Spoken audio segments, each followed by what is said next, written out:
tout de suite. Je vous propose de découvrir Laure Girard qui nous présente l'info en ce soir du mercredi 3 octobre. Bonsoir Pascal. Bonsoir. Alors, une édition qui commence par ce drame survenu au petit matin à Bonnétable. Ce mercredi, un couple d'octogénaires a péri dans l'explosion de sa maison. Une enquête est en cours. Rencontre exceptionnelle avec deux députés sartois, Sylvie Tolmont et Dominique Leménaire. Ils nous racontent leur quotidien au cœur de l'Assemblée nationale.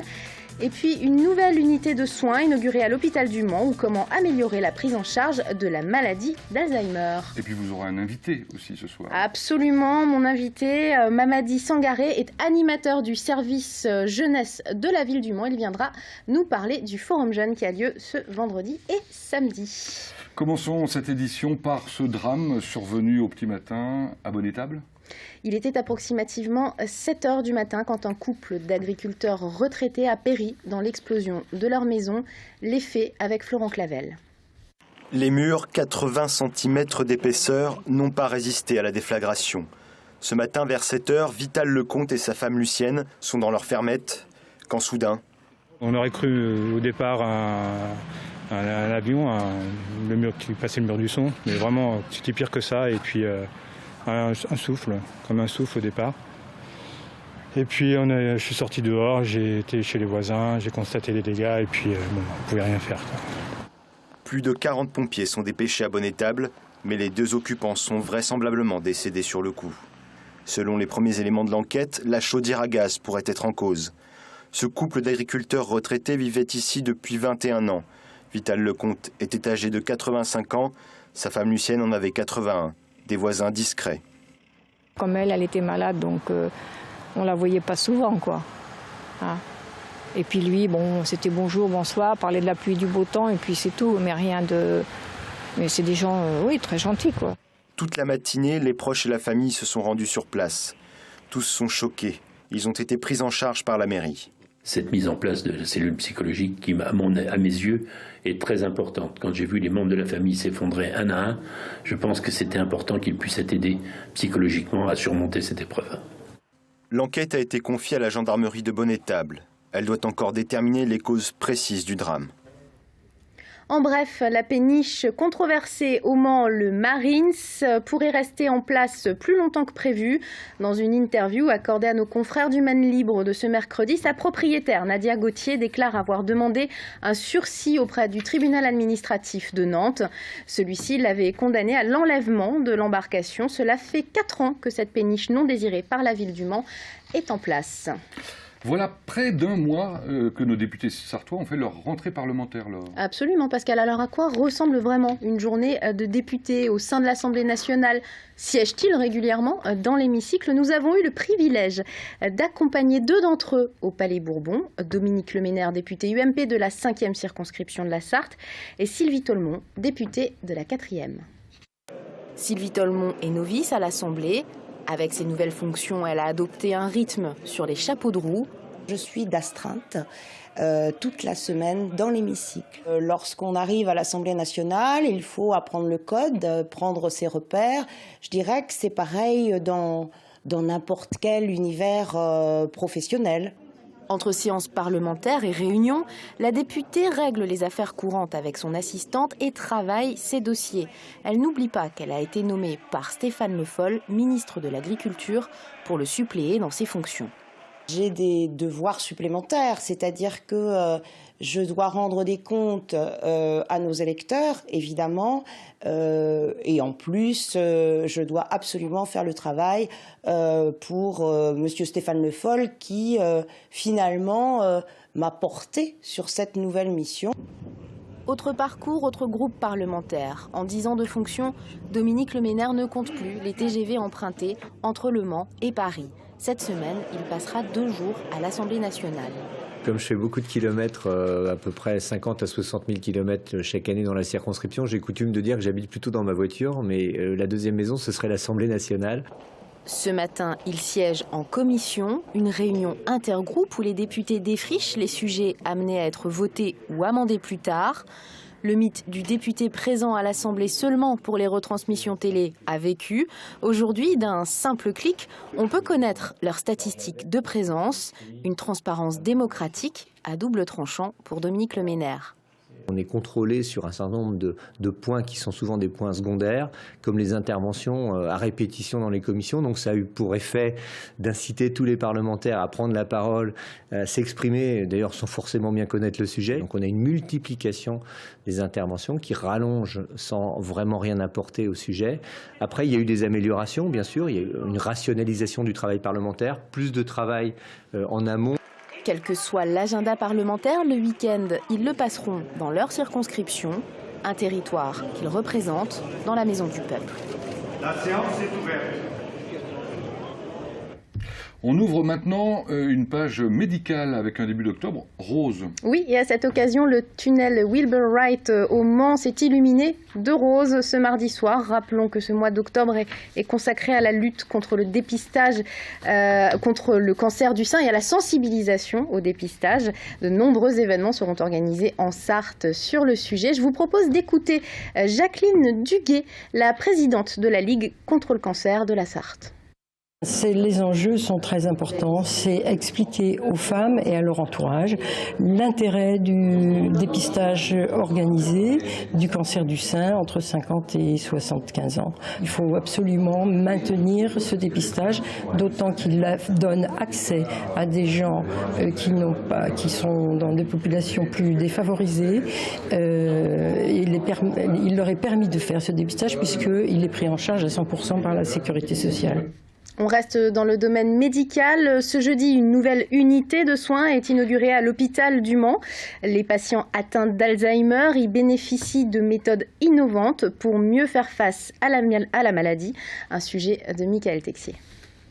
Ce midi, cet atelier cuisine avec les patients de l'UCC, l'unité cognitivo-comportementale Michel-Ange de l'hôpital du Mans. Des patients tous atteints de la maladie d'Alzheimer. Ça leur rappelle en fait ce qu'ils faisaient leur cuisine. On parle du fruit de saison par exemple, on parle de ce qu'ils préparaient chez eux pour les enfants, etc. Donc c'est un travail sur la mémoire au-delà. Sur la mémoire, oui, en particulier. Ces ateliers permettent aux soignants d'évaluer le degré d'évolution de la maladie, mais aussi d'apaiser les patients. Si cette table déménage dans la cuisine, c'est qu'ils s'y sentent bien pour y manger ce midi.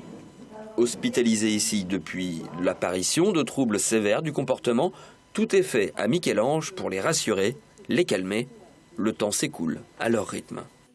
On ne va pas demander aux patients de s'adapter au rythme hospitalier, mais bien au contraire, c'est l'équipe qui va s'adapter à lui. S'il a envie de se coucher à 23h, il se couchera à 23h. S'il a envie de prendre une douche à 2h du matin, on lui permettra de prendre une douche à 2h du matin. On l'accompagnera dans cette démarche, puisqu'on ne veut pas générer ni agressivité ni opposition. L'accueil des patients est individualisé. Après 30 jours passés ici, les médecins élaborent un plan de soins à destination des proches du malade. Pas de médicaments, mais des astuces, des méthodes pour faciliter le retour à la maison ou en institution spécialisée. L'objectif, c'est effectivement de faire face aux troubles du comportement en état de crise, quand le conjoint, l'aidant principal, est épuisé, et répondre à sa demande pour permettre de poursuivre cette prise en charge après, au bout de 30-35 jours, avec un retour dans son lieu de vie habituel. Ce type d'unité se développe en France depuis 2 ans. L'UCC Michel-Ange a ouvert ses portes en janvier dernier et complète l'offre de soins aux malades d'Alzheimer dans le département. Voilà arrivé l'heure d'accueillir votre invité. Oui, Mamadi Sangaré, bonsoir.